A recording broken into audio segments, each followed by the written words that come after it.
खासदार व आमदार यांच्या असली अस्तंबा गावाचा रस्ता कधी होणार? असली ते अस्तंबा रस्त्याचे खडीकरण व डांबरीकरण करण्याची बिरसा फायटरची मागणी। दडगाव तालुक्यातील असली ते अस्तंबा रस्त्याचे तात्काळ खडीकरण व डांबरीकरण करा अशी मागणी बिरसा फायटर्स नंदुरबार संघटनेकडून कार्यकारी अभियंता सार्वजनिक बांधकाम विभाग शहादा यांच्याकडे एका निवेदनाद्वारे करण्यात आले आहे। यावेळी बिरसा फायटरचे राज्याध्यक्ष गोपाल भंडारी, राष्ट्रीय कोषाध्यक्ष पप्पवया, जगदीश पवारा आदी कार्यकर्ते उपस्थित होते। दडगाव तालुक्यातील असली ते अस्तंबा हा रस्ता शासनाकडून 8 वर्षापूर्वीपासून मंजूर करण्यात आला आहे। विद्यमान नंदुरबार जिल्ह्याचे खासदार गोवाल पाडवी व अक्राणी अक्कलकुव्याचे 40 वर्षे माजी आमदार तथा माजी आदिवासी विकास मंत्री केसी पाडवी यांच्या गावाचा हा रस्ता गेली अनेक वर्षापासून दुर्लक्षित, खड्डेमय व धोकादायक रस्ता आहे।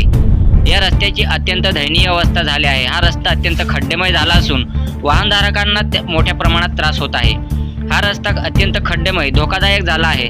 अस्तंबा या देवस्थानाला लाखो भाविक या रस्त्यावरून ये-जा करतात, त्यामुळे या रस्त्यावर वाहनाची मोठी वर्दळ असते। रस्ता मोठे खड्डेमय झाल्याने या रस्त्यावरून अस्तंबा येथे जाण्यास भाविक टाळाटाळ करतात। या रस्त्याचे 12 वाजले आहेत। रस्त्यात खड्डा की खड्ड्यात रस्ता अशी रस्त्याची भयानक अवस्था आहे। रस्त्यावर मोठमोठाले खड्डे पडले आहेत, त्यामुळे वाहनधारकांमध्ये या प्रवाशांमध्ये संताप निर्माण झाला आहे।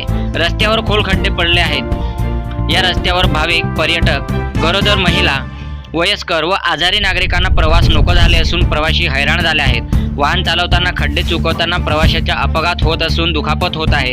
या रस्त्यावरून प्रवास करताना प्रवासी जीव मुठीत घेऊन प्रवास करत आहे। या रस्त्यावरून प्रवास करताना कोणत्याही क्षणी अपघात होऊ शकतात। रस्त्याच्या आजूबाजूला गेले 8 वर्षापासून ठेकेदाराने खडी टाकून ठेवले, मात्र प्रत्यक्षात रस्त्याचे काम करतच नाही। म्हणून असली ते अस्तंबा रस्त्याचे तात्काळ खडीकरण व डांबरीकरण करण्यात यावे, अन्यथा बिरसा फायटर संघटनेकडून तीव्र आंदोलन छेडण्यात येईल याची नोंद घ्यावी, असा आंदोलनाचा इशारा बिरसा फायटर संघटनेकडून देण्यात आला आहे।